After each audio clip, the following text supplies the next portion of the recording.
Now let's look at the second practice question of chapter 10.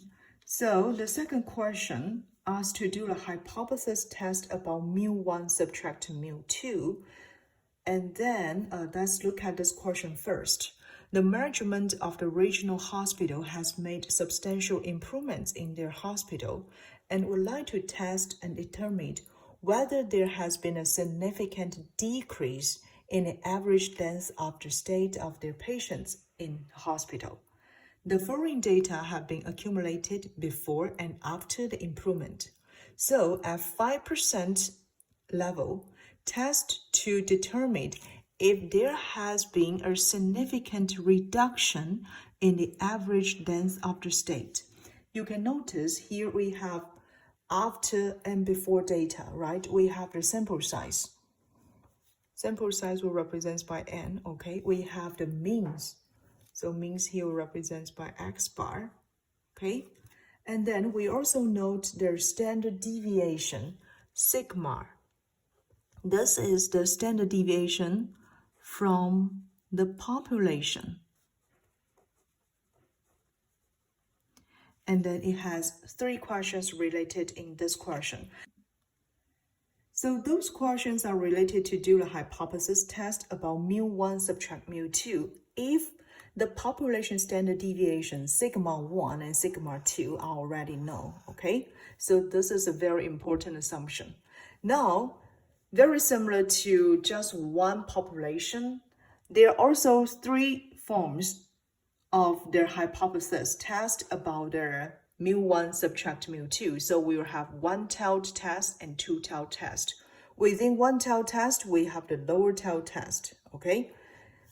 So for lower-tailed test, we have the non-hypothesis denoted by H0, which will have mu1 subtract mu2 larger or equal D0. And alternative hypothesis will be mu1 subtract mu2 less than D0. For upper-tailed test, we have the non-hypothesis denoted by H0 will be mu1 subtract mu2 less or equal D0, or the alternative hypothesis will be mu1 subtract mu2 larger than D0. In the two-tailed test, we have the hypothesis test such as the non-hypothesis as mu1 subtract mu2 equal D0. Alternative hypothesis as mu1 subtract mu2 doesn't equal D0. Here, D0 is just the hypothesis difference between mu1 subtract mu2, okay? And we also can obtain the test statistic, okay, represented by Z test. So this is the formula for us to compute for Z test. And then we can either use p-value approach or critical value approach help us to do the hypothesis test. Now let's see how to solve for part A. So part A wants us to develop the hypothesis, right? And according to this question, it wants to determine if there has been a significant reduction in the average length of the stay before and after the substantial improvements, right? So we can let mu after represents for the average length of the stay after the improvement. Mu before here will represent the average length of stay before the improvement.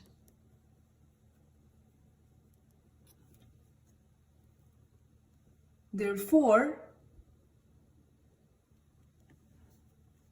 we can develop the non-hypothesis as H0, okay?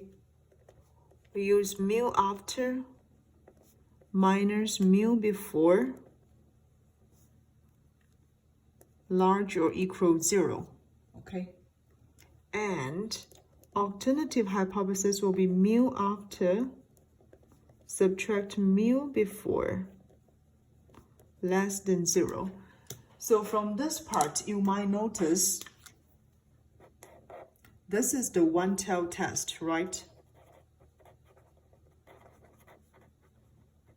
And this is also lower tail test. Okay, compare with this one. Okay, compare with this one. So this is the one-tailed, lower-tailed test. Then let's look at part B. So part B wants us to compute their test statistic, okay? So for test statistic, it will equal z-test, right? And z-test will equal x after bar, subtract x before bar, minus d0, okay? Divide, this is the formula, okay? Sigma after square, divide n after, plus sigma square before, divide n before. So based on the given information, we can notice those x bar after, x bar before, sample size and standard deviation all given by this table, okay? Therefore, we can just plug those numbers into this formula. And finally, we can just have this one will equal 4.6 subtract 4.9 minus 0 divide, this will equal 0.5 squared divide sample size 45 plus 0.6 squared divide sample size 58. Then finally, we can get this test statistics will equal negative 2.77. Okay, so this is the rounded number. I rounded to the 2-digit. So the question C asks, please use the p-value approach and then to test if there is a significant reduction in the average length of the state, and then we will let the level significance alpha equal 0.05, right? So we have alpha, level of the significance, equal 0.05. And as we just obtained from part B, we have the z-test equal negative 2.77, right? So we need to find out a p-value at z-test equal negative 277, right? Therefore, we need to use our standard normal distribution table. So go back to this standard normal distribution table. What you need to do, you need to find out a z-value at 2.77, right? So first, we find out the first digit, okay, negative 2.7. And then we need to find out another, like the second digit, 0.07. So finally, we can find out the p-value here will equal 0.0028. So this is the p-value when z equal negative 2.77. So we can just write down this number.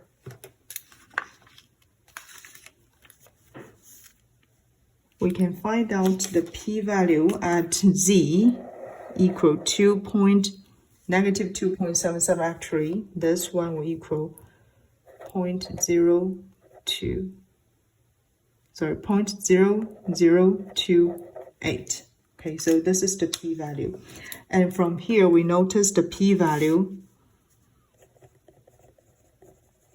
equal 0.0028. That's then 0.05, right?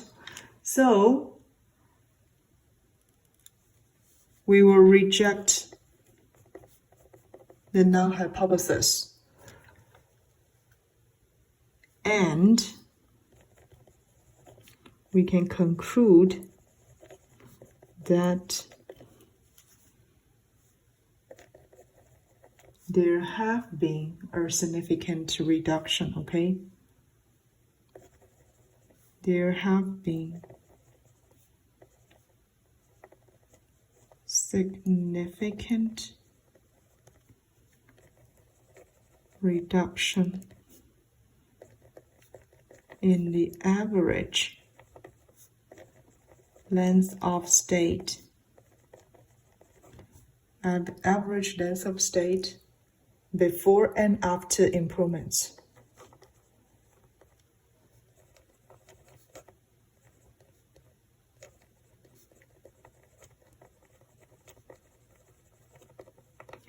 Okay, so this is how we solve for the one-tailed test based on the p-value approach.